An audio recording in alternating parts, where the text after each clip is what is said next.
Micro finance ಕಿರುಕುಳಕ್ಕೆ ಜನ ಬೇಸತ್ತು ಹೋಗಿದ್ದಾರೆ. ಬೆಳಗಾವಿ ಜಿಲ್ಲಾಧಿಕಾರಿ ಕಚೇರಿ ಮುಂದೆ ನೊಂದ ಮಹಿಳೆಯರು ಪ್ರತಿಭಟನೆಯನ್ನು ಕೂಡ ಮಾಡ್ತಾ ಇದ್ದಾರೆ. ಕಿತ್ತೂರು ತಾಲೂಕಿನ ಮಹಿಳೆಯರಿಂದ ಆಕ್ರೋಶ ವ್ಯಕ್ತವಾಗಿದೆ. ಬಡವರ ರಕ್ತ ಹೀರುವಂಥ, ಬಡವರ ಪ್ರಾಣವನ್ನು ಬಲಿ ತೆಗೆದುಕೊಳ್ಳುವಂಥ, ಸಾಲದ ಶೂಲಕ್ಕೆ ಸಿಲುಕಿಸಿ ಪ್ರತಿನಿತ್ಯವೂ ಕೂಡ ಅವರಿಗೆ ಕಿರುಕುಳ ಕೊಡುವಂಥ ಮೈಕ್ರೋ ಫೈನಾನ್ಸ್ಗಳ ಹಾವಳಿ ಇವತ್ತಿಗೂ ಕೂಡ ನಿಂತಿಲ್ಲ ಅನ್ನೋದಕ್ಕೆ ಈ ಘಟನೆ ಸಾಕ್ಷಿಯಾಗ್ತಾ ಇದೆ. ಕಿತ್ತೂರು ತಾಲೂಕಿನ ಮಹಿಳೆಯರಿಂದ ಆಕ್ರೋಶ ವ್ಯಕ್ತವಾಗಿದೆ. ದಿನ ಬೆಳಗ್ಗೆ 6 ಗಂಟೆಗೆ ಬಂದು ಕಿರುಕುಳ ಕೊಡ್ತಾರೆ ಎನ್ನುವ ಆರೋಪ ಇದೆ. ಕೇವಲ ಒಂದು ಕಂತು ಕಟ್ಟದೇ ಹೋದರೂ ಕೂಡ ದಬ್ಬಾಳಿಕೆ ಫಿಕ್ಸ್. ಮೈಕ್ರೋ ಫೈನಾನ್ಸ್ ಕಿರುಕುಳ ತಪ್ಪಿಸಿ ಅಂತ ಹೇಳಿ ಆಗ್ರಹ ಮಾಡಿದ್ದಾರೆ ಜಿಲ್ಲಾಧಿಕಾರಿಗಳ ಕಚೇರಿ ಮುಂದೆ.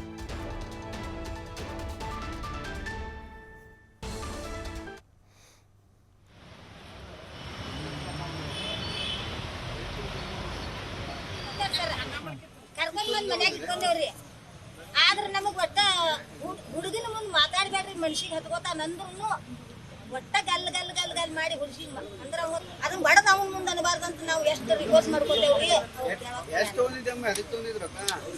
ನಾವ್ರಿ ನಮ್ಮ ಮಗ್ಗ ಆರೋಗ್ಯ ಆರಾಮ್ ಇರಾಕಿಲ್ರಿ ಸರ್, ಒಂದೇದ್ರಿ ಮತ್ತ ಮೊದಲ ಕೋಟಿಗೆ ನ್ಯಾಯ ಇತ್ತು, ಅದಕ್ಕಾಗಿ ನಾವು ತಗೊಂಡಿದ್ದೀವ 50,000 40,000 ಕೊಟ್ಟಿದ್ವಿ.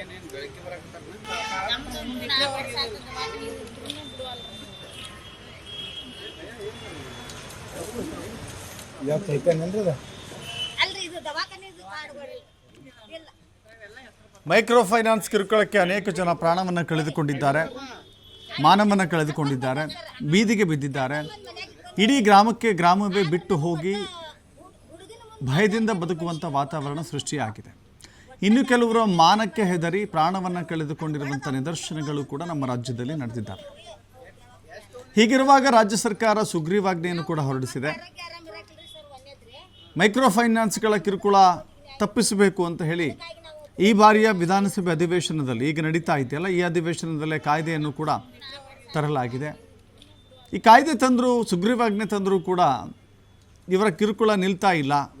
ನೋಡಿ, ಜನ ಬೀದಿಗಿಳಿದು ಪ್ರತಿಭಟನೆ ಮಾಡ್ತಾ ಇದ್ದಾರೆ ಅಂತ ಹೇಳಿದ್ರೆ ಅವರು ದಿನನಿತ್ಯ ಎಷ್ಟೊಂದು ಸಾಲದ ಕಿರುಕುಳವನ್ನು ಅನುಭವಿಸ್ತಾ ಇದ್ದಾರೆ ಅನ್ನೋದು ಅಲ್ಲಿ ಅರ್ಥ ಆಗುತ್ತೆ.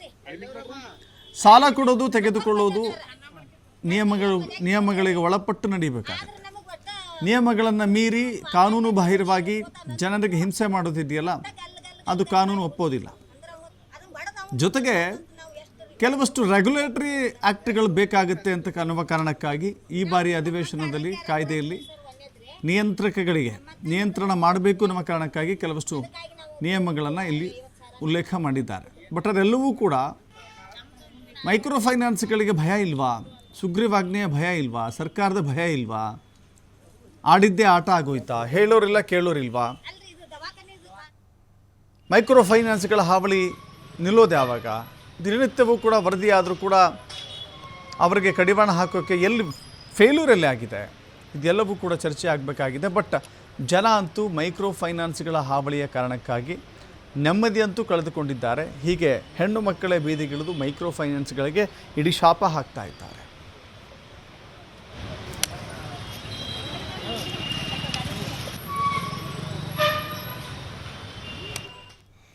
ಜಿಲ್ಲಾಡಳಿತ ಎಚ್ಚರಿಕೆ ಮಧ್ಯೆ ಕೂಡ ಗಡಿ ಜಿಲ್ಲೆ ಬೆಳಗಾವಿಯಲ್ಲಿ ಮೈಕ್ರೋ ಫೈನಾನ್ಸ್ ಕಿರುಕುಳ ಮುಂದುವರೆದಿದೆ ಅಂತ ಹೇಳ್ಬೋದು. ಈಗ ಬೆಳಗಾವಿ ಜಿಲ್ಲೆಯ ಕಿತ್ತೂರು ತಾಲೂಕಿನ ಏನು ಸಂತ್ರಸ್ತ ಮಹಿಳೆಯರು ಅಂತ ಹೇಳ್ಬೋದು ಅಥವಾ ನೊಂದ ಮಹಿಳೆಯರು ಅಂತ ಹೇಳ್ಬೋದು, ಈಗ ಪ್ರಮುಖವಾಗಿ ಈ ಒಂದು ಫೈನಾನ್ಸ್ ಕಿರುಕುಳ ಏನಂದರೆ 4 ರಿಂದ 5 ಸ್ವಸಹಾಯ ಸಂಘ ಆಗಿರ್ಬೋದು, ಸ್ಥಳೀಯ ಫೈನಾನ್ಸ್ಗಳಿಂದ ಒಂದು ಸಾಲವನ್ನು ಪಡೆದಂಥ ಏನು ತಾಯಂದಿರಿದ್ದಾರೆ ಅವರಿಗೆ ಈಗ ಕಿರುಕುಳ ಕೊಡ್ತಾ ಇದ್ದಾರೆ. ಅವರೇ ಈಗ ಈ ಫೈನಾನ್ಸ್ ಕಿರುಕುಳ ನಿಲ್ಲಿಸುವಂತೆ ಜಿಲ್ಲಾಧಿಕಾರಿಗಳ ಒಂದು ಕಚೇರಿಗೆ ಬಂದಿರತಕ್ಕಂಥದ್ದು. ಬನ್ನಿ ನಮ್ಮ ಜೊತೆ ಮಾತನಾಡೋದಕ್ಕೆ ತಾಯಂದಿರು ಕೇಳೋಣ. ಅಮ್ಮ, ಎಲ್ಲೆಲ್ಲಿ ಸಾಲ ತೊಗೊಂಡಿದ್ರಿ? ನಾವ್ರಿ ಎಲ್ಲೆಟ್ಟಿರಿ, ಗ್ರಾಮ ಶಕ್ತಿ ರೀ, ಬಂಧನ ಮತ್ತೆ ಚೈತೇನ್ರಿ, ಬೈಲೊಂಗಲದ ಐತ್ರಿ.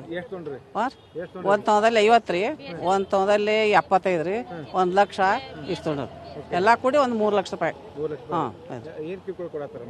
ಈಗ ಅದ ನೀವು ತುಂಬೇ ಬಿಡ್ರಿ ಅಷ್ಟು ಅಂತಾರ. ಇದ್ರ ತುಂಬ ನೀವು ಅಷ್ಟು ಕ್ಲಿಯರ್ ಮಾಡಿ ನಿಮ್ಮ ಸಂಘ ತಕೊಂಡ್ಬಿಡ್ರಿ. ನೀವು ಯಾರು ಸಂಘ ಇಟ್ಕೋಬೇಡ್ರಿ.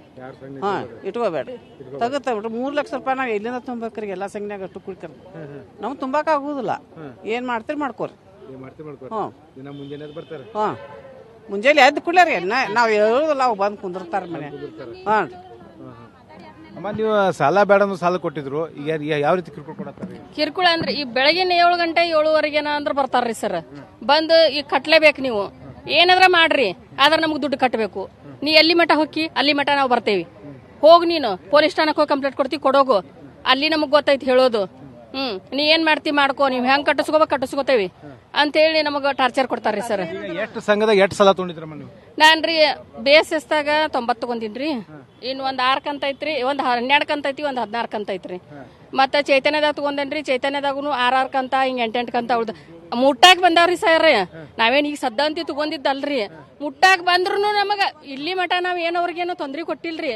ಈಗ ಯಾರ್ದೋ ಏನೋ ನೋಡಿಕಾರ ನಮಗ ಹಂಗ ಕಟ್ಟಿಸ್ಕೊಲಿ ಹೋಗೋಂಗೇನ ಇಲ್ಲ. ನಾವು ಕಟ್ಲೇಬೇಕು. ಅದ್ರಾಗ ಅವತ್ತನ ನೋಡ್ರಿ ಒಬ್ಬ ಹೆಣ್ಮಗಳು ಮೋರ್ಚ್ ಬಂದ್ ಬಿದ್ಲಿ, ದವಾಖಾನಿಂದ ಸೂಜಿ ಹಾಕೊಂಡ್ ಬಂದಾಡಿ, ಕರ್ಕೊಂಡ್ ಬಂದ ಕಟ್ಟಿಸ್ಬೇಕು ನೀವು ಅಂತಾರ್ರಿ ನಮಗ. ಅಲ್ಲೇ ಕೈಯಾಗ ಸೂಜಿ ಐತ್ರಿ ಸಾಹೇಬ್ರ, ಅಲ್ಲೇ ಬಿದ್ಲ್ರಿ. ಬಿದ್ರು ಅವ್ರು ಕೇಳಲಿಲ್ರಿ ನಮಗ, ಅದ್ರ ನೀವು ಕಟ್ಲೇಬೇಕು. ಯಾವ್ದೋ ಸಂಘ ಬ್ಯಾಡ ಅಂದ್ರು ಕೊಟ್ರಲ್ಲ, ಯಾವ ಸಂಘ ಅದು? BSS ರೀ. ಬ್ಯಾಡ ಅಂತೀರಿ, ನಾವು ಬಿಟ್ಟಿದ್ದೀವ್ರಿ ಸರ್. ಅದನ್ನ ಬಿಟ್ಟು ಹೊಳ್ಳಿ ಅದನ್ನ ಮತ್ತೆ ಹೊಳ್ಳಿ ರಿಟರ್ನ್ ನಮಗ ತಗೋರಿ, ನಿಮ್ ಚಲೋ ಮಾಡ್ಕೊಂಡ್ ಬಂದಿದ್ದೀವ್ರಿ ನಾವು ಮೊದಲಿನಿಂದ. ಅದ್ರ ಚಲೋ ನಡೆಸ್ಕೊಂಡ್ರಿ ತಗೋರಿ. ಈ ಕಾಡಾತಾರಿ ಸರ್. ಇಲ್ರಿ ಸರ್, ನಾವು ಒಟ್ಟ ಕಟ್ಟಾಕಂತಿ ನಮ್ಗೆ ಯಾವ ಸಂಘಿಗೆ ಇನ್ ಆಗುದಿಲ್ರಿ ಸರ್. ನಮ್ಗೆ ಹೆಂಗ ಕಿರುಕುಳ ಕೊಟ್ಟಿದಾರ್ರಿ, ಆದ್ರೆ ನಮಗ್ ದುಡಿಕೆ ಅಂತ ಇಲ್ರಿ. ನಂದು ಕಾಲ್ ಪ್ರಾಬ್ಲಮ್ ಆಗೈತ್ರಿ, ನನಗೆ ಕಟ್ಟಾಕ ಮಾತ್ರ ಆಗುದಿಲ್ರಿ ಸರ್. ಪೊಲೀಸ್ ಸ್ಟೇಷನ್ ಹೋಗಿ ಕಂಪ್ಲೇಂಟ್ ಕೊಟ್ಟಿದೇವ್ರಿ ಸರ್, ಎಲ್ಲಾ ಕಡೆ ಕೊಟ್ಟೇವ್ರಿ. ಮತ್ತ ಸರ್ ಹೇಳ್ಯಾರ್ರಿ, ಹೇಳಿರು ಅವ್ರು ಏನ್ ಕೇಳವಲ್ರಿ. ತಹಸೀಲ್ದಾರ್ ಸರ್ಗೂ ಕೊಟ್ಟು ಬಂದೇವ್ರಿ, ಆದ್ರೂ ನಮ್ಮ ಮನಿಗ್ ಬರೋದ್ ಬಿಡವಲ್ರಿ. ನಮ್ಮ ಮನೆಯವ್ರಿಗೆ ಈಗ 4 ವರ್ಷ ಆತ್ರಿ ಆರಾಮ್ ಇಲ್ದಾರಿ.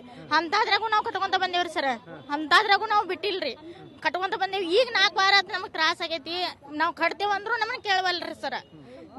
ಒಟ್ಟ ಎಷ್ಟು ಟಾರ್ಚರ್ ಅಂದ್ರಿ, ಯಾವರ ಫೋನ್ ಬಂದ್ರೆ ನಮಗೆ ಅಂಜಿಕ್ ಬಂದಂಗ ಆಗತೈತ್ರಿ, ಒಂದ್ ಗಾಡಿ ಬಂದ್ರೆ ಅಂಜಿಕ್ ಬಂದಂಗ ಆಗತೈತ್ರಿ. ಆ ನಮ್ಮನಿ ಟಾರ್ಚರ್ ಕೂಡ ಹಾಕ್ತಾರ್ರಿ. ಮತ್ ಒಳಗ್ ಕರೆದ್ರೆ ಒಳಗ್ ಬರುದಿಲ್ರಿ ಸರ್. ಅವ್ರು ಹೊರಗ್ ನಿಂತ ಬಾಯ್ ಮಾಡ್ತಾರ್ರಿ. ಹ್ಞೂನ್ರಿ, ಕಿಮ್ಮತ್ ತೆಗಿದ್ರಿ. ಆಜು ಬಾಜು ಸರಿ ಇಲ್ರಿ.